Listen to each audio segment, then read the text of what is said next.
Bien, continuando ya con nuestra última ponencia, tenemos al doctor Víctor Manuel Parra Gutiérrez. Él es médico ginecobstetra del Hospital Nacional Docente Madre Niño San Bartolomé. Esta noche va a hablarnos de consideraciones éticas básicas en el uso del ultrasonido. Doctor Víctor, muy buenas noches, lo escuchamos. Hablamos sobre consideraciones éticas básicas en el uso del ultrasonido. Entonces, la ética en diagnóstico por imagen es una subdisciplina de la ética médica, que trata de las normas morales y profesionales que guían el uso de tecnologías de imagen médica, como los rayos X, la tomografía, la resonancia y, por supuesto, la ecografía. Esto es importante, entonces, trata de las normas morales y profesionales en el uso de tecnologías. La ética médica es pieza fundamental en la medicina contemporánea, en la medicina moderna, y, y ha generado cuatro principios básicos que lo soportan: la beneficencia, la no maleficencia, el respeto a la autonomía y la justicia. La beneficencia es hacer el bien, la no maleficencia es no hacer el mal. El respeto a la autonomía se refiere a respetar y dejar que participe el paciente en la toma de decisiones con respecto a su salud. Ya la paciente participa activamente en ello. Y la justicia es que el médico tiene que hacer un balance de la justicia individual y colectiva. Sin embargo, estas tecnologías avanzan y hacen que estas cuestiones éticas, hay cuestiones éticas que se plantean en este avance tecnológico. Entre ellos tenemos pues las decisiones clínicas, la privacidad del paciente y la justicia en el acceso a la atención y salud, ¿no?, del paciente. Entonces, la responsabilidad del médico que hace ecografía, el imagenólogo, en términos generales, del que hace la tomografía, del que hace la radiología, pero en este caso el ecografista, debe incluir un establecimiento, una relación que permita realizar e interpretar los estudios y proteger la confidencialidad del paciente, ¿no? Esto es importante tener en cuenta. Y participar activamente con el resto, ¿no?, del cuerpo médico en compartir conocimientos y así también disminuir los riesgos y aumentar la seguridad. Y finalmente, esto es importante por la salud de la paciente y la cuestión también legal de la paciente, en el trato de los pacientes. Esto es importante. Hay un respeto que debemos tener sobre la intimidad y la dignidad humana. El derecho a la intimidad es el derecho al control de los propios valores. Todo aquello que pertenece al ámbito de la intimidad tiene carácter confidencial.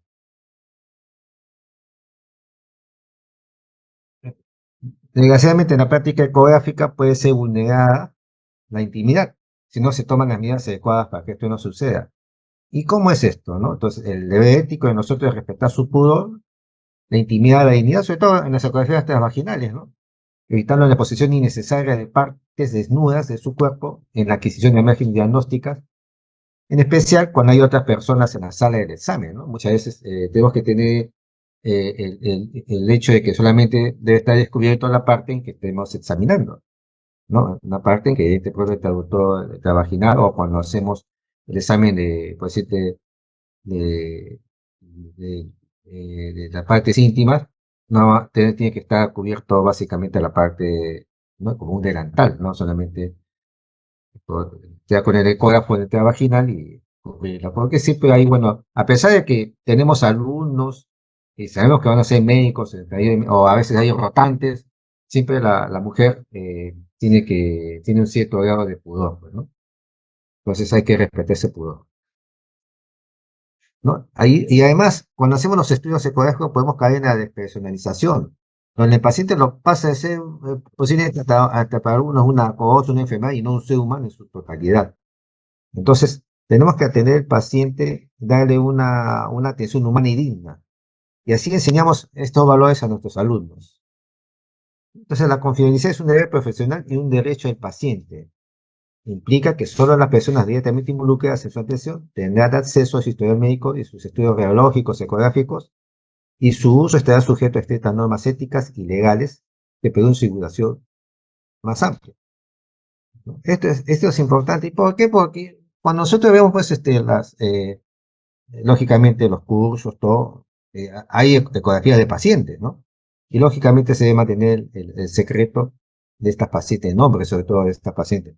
Debe asegurarse el carácter confidencial, ¿no? Esto es importante. No, esto incluye pues la publicación de imágenes en literatura médica, presentación, etcétera, cursos, donde se debe asegurar la confidencialidad del paciente. No se viola el carácter confidencial cuando se transfiere información con fines de investigación científica, docente o en contexto de auditoría, siempre que la información entregada no revele de alguna manera la identidad del paciente, ¿no? Entonces, la relación médico-paciente es el acto médico esencial, como ya sabemos, en el cual se procura el bien integral del paciente.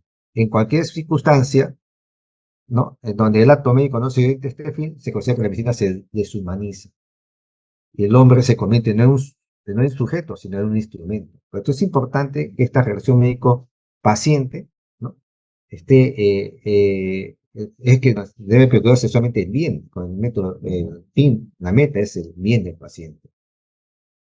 Mientras estos equipos de ecografías son más sofisticados, a veces se ve menos relación del médico con el paciente. Esto es importante que tengan en cuenta, que no nos gane la tecnología, porque tenemos ante nosotros siempre un ser humano, ¿no?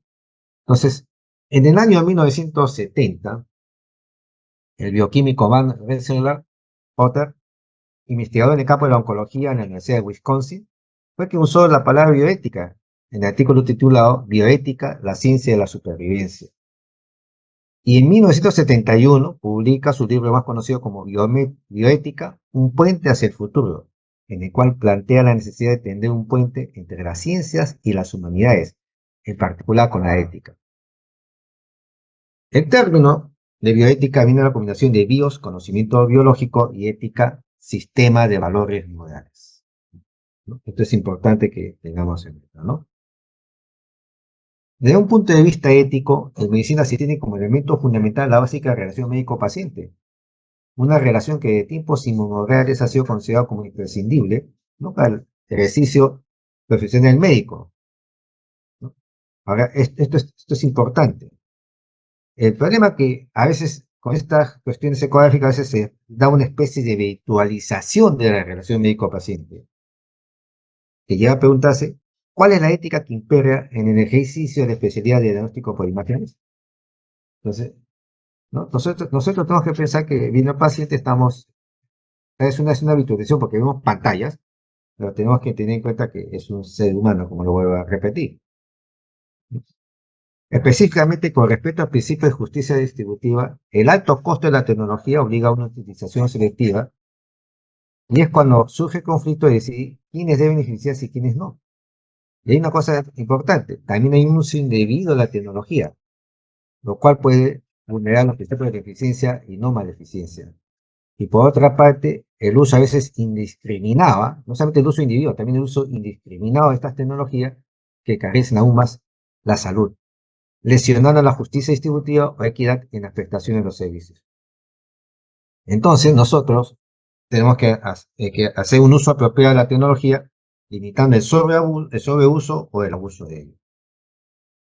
Es evidente que el análisis de esto es necesario. Como hemos hablado, el problema del uso excesivo de diagnóstico por imágenes. En algunos casos, las pruebas de imágenes se realizan con demasiada frecuencia, lo que puede a veces exponer al paciente a niveles innecesarios de radiación en cuanto a rayos X, pero también hay una cuestión innecesaria que, digamos, aplicar al final sobre las ondas sonoras, ¿no?, de la ecografía, ¿no? Entonces, se puede realizar pruebas de diagnóstico por imágenes innecesarias, lo que puede aumentar el estrés del paciente y los costos de tratamiento sin un beneficio médico claro. Si el abuso de la ecografía, pues aumenta el estrés, no solamente el pago, que es decir, el costo de tratamiento, sino el estrés y del paciente. Y si nosotros debemos tomar decisiones basadas en la necesidad clínica y no en factores económicos o de conveniencia, que lamentablemente ocurre en algunos colegas, ¿no? Asimismo, otro punto crucial es el conocido consentimiento informado. El consentimiento informado es un aspecto fundamental de la ética en el diagnóstico por imágenes. Lo que llamamos nosotros el principio de autonomía. Hemos hablado de beneficencia, norma de eficiencia, la autonomía y la justicia. Entonces, la autonomía básicamente está en consentimiento informado. Los profesionales de salud deben explicar completamente y con suma claridad los riesgos y beneficios del diagnóstico por imagen al paciente y obtener su consentimiento antes de proceder, ¿no? Y esto sobre todo cuando nosotros hacemos exámenes ecográficos o también procedimientos en que esté la ecografía, ¿no? Los diagnósticos incorrectos son otro aspecto importante a considerar en términos de ética, ¿no? En términos de ética. Un diagnóstico incorrecto, ya sea por una interpretación, error en la imagen o por una mala calidad de esta, no puede llevar a tratamientos incorrectos, innecesarios y que podría perjudicar al paciente. Entonces, es importante que si queremos disminuir este riesgo, los profesionales de salud, es decir, los médicos, debemos estar adecuadamente capacitados y mantener nuestros conocimientos actualizados. Y si es deber de nosotros, estar capacitado y estar actualizado, para así llevar al paciente a un tratamiento, o sea, a un diagnóstico correcto y por ende a un tratamiento también correcto. También se plantean en la ética la cuestión de la equidad en el acceso a estas tecnologías. Muchas veces los avances tecnológicos de diagnóstico por imagen no están disponibles para todos los pacientes debido a su alto costo. ¿No? Hemos visto fotografía 2D, ahora 3D, 4, 5D, ¿no? Y esto puede generar desigualdades en la atención médica, lo que resulta en una violación al principio ético de justicia y equidad, ¿no? Entonces, pues, esto es importante tenerlo en cuenta. Y existen dilemas éticos relacionados con los resultados incidentales, es decir, si uno está haciendo una ecografía, ¿no? ¿Ya? Pero encuentra otras cosas que no estaban con la razón de tomar la ecografía, ¿no? Entonces, nosotros tenemos que comunicar estos hallazgos al paciente, aunque pueda, digamos, bueno, puede provocar ansiedad y estrés, pero también tampoco no podemos nosotros privar al paciente de información importante sobre su salud, ¿no? Entonces, me explico por decirle, ¿no? Si uno está haciendo una ecografía ginecológica, ¿no? O de repente estamos haciendo una ecografía de mama, posiblemente, y por ahí pasamos por el hígado, por decirle, ¿no? Y encontramos algo en el hígado, entonces, parece que puede ser cálculos o un pólipo vesicular, por decirle, ¿no? Entonces, pero nosotros no somos los encargados, nosotros no somos ecografistas, digamos, de abdomen, ¿no? Entonces, de todos modos, a pesar que lo hemos visto y a pesar que pensemos en ello, tenemos que decir al paciente, no podemos callar, es decir, parece ser que vaya un especialista de ecografía de abdomen, por decirle, ¿no? Caso que nosotros somos ecografistas de ginecología, ¿no? Entonces tenemos que comunicar al paciente, pero sin provocar un estrés o una ansiedad en el paciente. La tecnología puede complementar, pero nunca debe suplantar el juicio clínico y la relación médico-paciente. Y esto es importante que tengan en cuenta, ¿no? Podemos tener mucha tecnología, pero jamás esto suplanta el juicio clínico y la relación médico-paciente. Nos ayuda por un juicio clínico, pero no suplanta el juicio clínico. La empatía, la comprensión y la comunicación efectiva sigue siendo centrales en cualquier intervención médica. Empatía, comprensión, comunicación. En última instancia, el núcleo de cualquier deliberación ética en ética de imagen debe ser el bienestar del paciente. Esto es importante que tengamos en cuenta. Acá estamos en el colegio, el código de ética de odontología del colegio médico de nuestro país, nuestro Perú, en el 2023, el último, habla de ética y la deontología médica. Y acá no menciona pues la ética médica, orienta la conducta de los médicos hacia el bien, a buscar lo correcto, lo ideal y la excelencia. Fíjense, a buscar lo correcto, lo ideal y la excelencia. Y para llegar a esto, tenemos que estar, uno, capacitados. Dos, siempre está con el avance de la ciencia, ¿no? Y sobre todo, como dice acá la deontología médica, establece qué deben y qué no debe hacer los médicos. Entonces, este código conjunto de orientaciones y preceptos cuyo cumplimiento garantiza un ejercicio profesional digno, autónomo e integral de nosotros los médicos, ¿no? Respetando los derechos de los pacientes. Y esto es importante, ¿no? Entonces, código de ética y deontología de nuestro colegio médico en la sección primera. Pero también menciona este código de ética que el principio de beneficencia obliga a hacer el mayor bien posible a las personas. El no magnificencia no hace daño. En la autonomía de reconocer el derecho a autodeterminación del paciente, el consentimiento informado, como hemos mencionado, y el de justicia a un trato igualitario, no discriminatorio. No, es decir, no debemos diferenciar paciente si lo tratamos en una clínica o lo tratamos en un hospital. Los dos necesitan un trato igualitario, no discriminatorio. Esto es importante que se tenga en cuenta. No porque tenga una clínica voy a tratarlo mejor, no. A todo paciente se trata igual, con mucho cariño y mucha dedicación. En el artículo 82 menciona lo siguiente, el código de ética. La lectura e interpretación de exámenes complementarios como estudios por imágenes, láminas anatomopatológicas, electrocardiogramas o similares, utilizando los kits de telediagnóstico, son actos médicos que deben respetar los lineamientos éticos que hemos mencionado.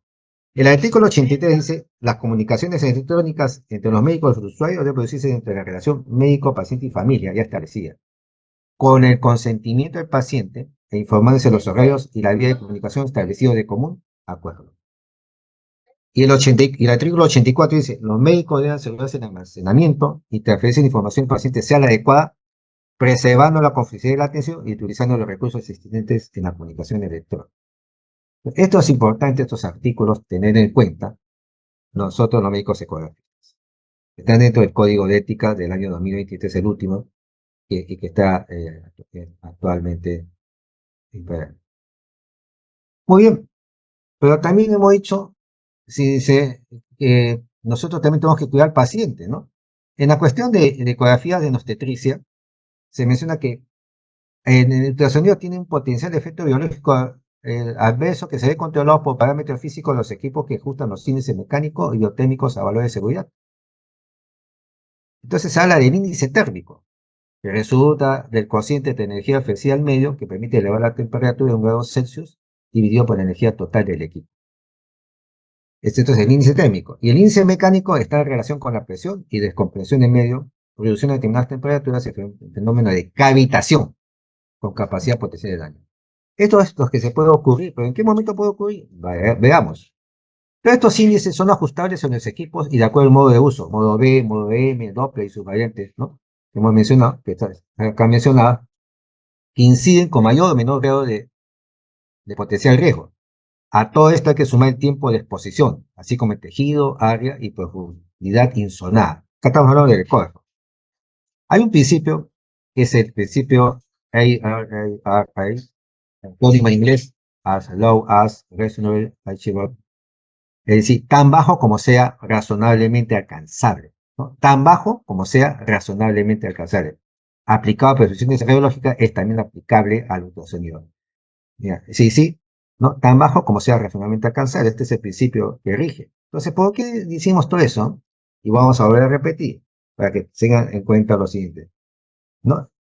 El índice mecánico está asociado con la presión y la descompresión del medio, produciendo que en determinadas temperaturas los líquidos pueden pasar a un estado gaseoso, en otro instantáneo nuevamente a líquido, denominado también el fenómeno de cavitación. Por lo general, cuando más alto es el índice mecánico, mayor es el potencial de daño. Se establece con los niveles por debajo de 0.3 no tiene efecto detectable y los niveles de 0.1.9 no deberían ser utilizados en medicina. El IT, en cambio, ¿no? El índice térmico, representa el cociente de energía integral medio capaz de elevar la temperatura de 1 grado Celsius dividido por la energía total del equipo en uso. Los índices más utilizados en obstetricia, y aquí tomen atención, por favor, son el IT para los tejidos blandos, ¿no? Necesario de considerar en el examen del primer trimestre, y el IT para el hueso, ¿no? El ITB bone de hueso, necesario de considerar cuando el hueso está cerca del foco de haz ultrasónico, por ejemplo en el examen del segundo y tercer trimestre. También existe el IT cuando el hueso está en contacto con la superficie, ¿no? Craneal, o usado en ecografía transcraneal en pediatría y en adultos, ¿no? Fíjense, el índice térmico es generalmente que más vemos en ecografía, que puede haber una exposición. Fíjense, ¿eh? Entonces, ¿qué es lo que pasa? Entonces, estos índices varían en forma considerable con el medio ecográfico en uso. En efecto, si nosotros usamos el modo E, que sí, generalmente nosotros usamos, La energía se distribuye en una amplia zona, manteniendo los índices en niveles bajos. Sin embargo, cuando usamos el Doppler color y el Doppler pulsado, hay una elevación considerable de los índices y por ende su potencial de riesgos. Fíjense. Entonces, con el modo B que usamos, generalmente no hay problema. Pero con el Doppler sí puede haber un problema. Estos otros factores que incluyen son la potencia del equipo en uso, el tiempo de exposición, el ancho de la región de interés, el número de líneas utilizadas, la profundidad y la edad gestacional en que se efectúa el estudio, ¿no? Esto tenemos que tener en cuenta. Entonces, acá es importante lo que dicen las sociedades como el American Institute of Ultrasonido de Medicina, British Medical Ultrasonido, la Sociedad, ¿no?, de Ultrasonido Médico y Ultrasonido de Británica, y la Sociedad Internacional de Ultrasonido de Obstetricia y Ginecología, que han puesto énfasis en los riesgos de los ultrasonidos cuando son utilizados en embarazadas. Incorporan el principio de Lara que hemos dicho que es aquí para que menor, mientras menor, ¿no?, tan bajo como sea razonablemente alcanzable, ¿no? Sí, lo más que se puede usar, como se dice, ¿no? Considerando de radiología, ¿no?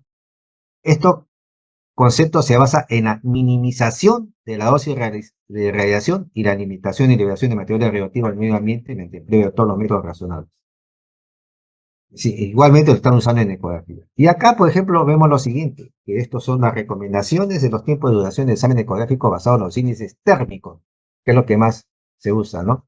Entonces acá nosotros vemos, por ejemplo, felizmente, en nuestros ecógrafos son de 3.5 MHz o máximo 5. Entonces, nosotros podemos usarlo, no hay mucho problema de usarlo, podemos usarlo hasta menos de 60 minutos. Eso sí, no más de 60 minutos. Si no más de una hora podemos estar con el ecógrafo, porque ya pasando la hora podemos dar problemas puede haber problemas en el ecógrafo, sobre todo en el primer trimestre. Entonces, lo preferible, cuando nosotros usamos en modo B, si usamos la ecografía, ¿no?, 2D, entonces nosotros podemos usarlo pues buen tiempo, no hay ningún problema. Pero si usamos el Doppler, estoy hablando del primer trimestre, lo usamos pues por mucho tiempo, prefiero usarlo pues 5, 15 minutos, 20, pero ya mientras estamos llegando a 60, ya estamos llegando a un límite. Pues, del Doppler estoy hablando, ¿no?, del uso del Doppler. Entonces, el uso de Doppler debe ser limitado en el primer trimestre. ¿Se puede usar? Sí se puede usar, pero no mucho tiempo, menos de 60 minutos como acá menciona, ¿no? Esto es importante que tengamos en cuenta, ¿no? Bien, creo que con todo ello he tratado de hacerlo un poquito rápido porque yo veo que ya estamos por más de las 10 y yo sé que hay un poco ya de la maratón que hemos seguido y estoy llegando a las preguntas que me pueden hacer nuestro, nuestro auditorio distinguido.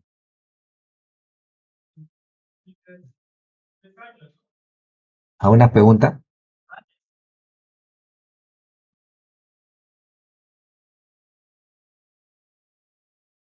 ¿Alguna pregunta tiene?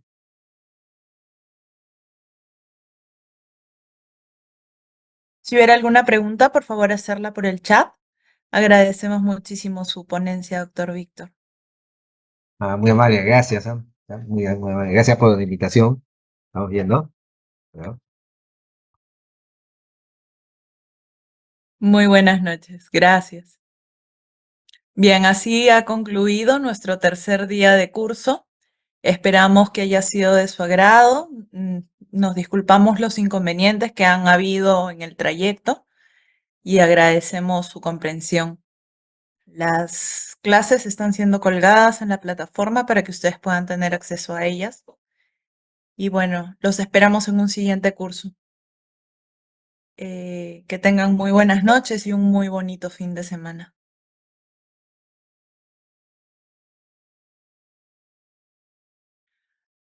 Un momentito, por favor. La doctora Elizabeth va a darles unas palabras para conclusión para la clausura del curso.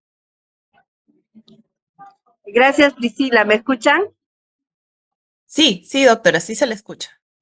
Muchísimas gracias. Bueno, primero quisiera agradecer a todos los participantes que han confiado en en el curso que ha desarrollado el Cuerpo Médico del Hospital San Bartolomé, y asimismo también a todos los ponentes que han dado de su tiempo para poder brindarnos toda su experiencia, su cúmulo de experiencia académica que a lo largo de estos años el Hospital San Bartolomé va haciendo. Y en ese sentido, pues, el agradecimiento en nombre del cuerpo médico por esta jornada académica que se ha dado y esperamos que este tipo de actividades se sigan fomentando, no solamente con nuestro cuerpo médico, es importante la formación académica que se tiene que dar a todos los médicos en cualquier etapa de su formación.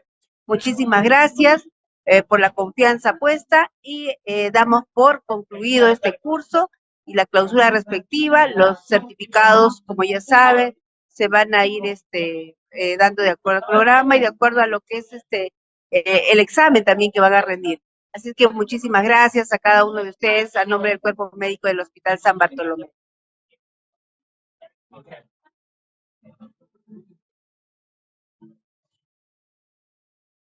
Muchísimas gracias, doctora Elizabeth. Muy bien. Que tengan un muy bonito fin de semana.